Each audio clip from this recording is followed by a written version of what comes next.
शिवजी के क्यारी लगेला फूलवाड़ी, उपजेला भंगिया धतूर। शिवजी के क्यारी लगेला फूलवाड़ी, उपजेला भंगिया धतूर। तनी एक गौरा भंगिया रंगई तू, मोरो जियरा भइली बैराग, मोरो जियरा भइले बैराग।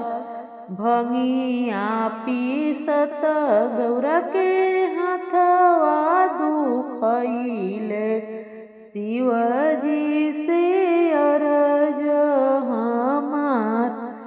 भंगिया पीसत गौरा के हाथवा दुखइले, शिवजी से अरज हमार।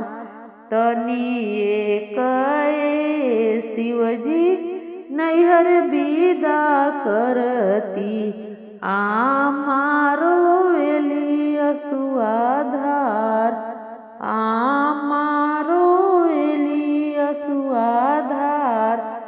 लाली लाली डोलिया के सबूज ओहरवा, लागी गईले बतीस कहार।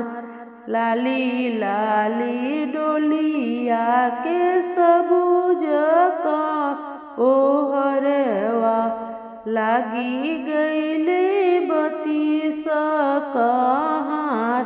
रुक रुक डोलिया हो, रुका हूँ कहरवा, गौरा के छूटल बा समान।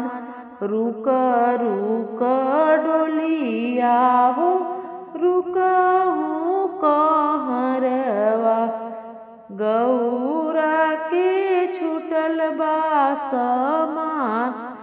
ससुरे के बात गौरा नैहर जानी कही है, केहू नाही हरि दुखवा तोहार, केहू नाही हरि दुखवा तोहार। आमा से कहबू त कुफुत मारी जइहे, जइहे भाभी से कहलो न जाय। आमा से कहबू त कुफुत मारी जइहे, भाभी से कहलो न जाय।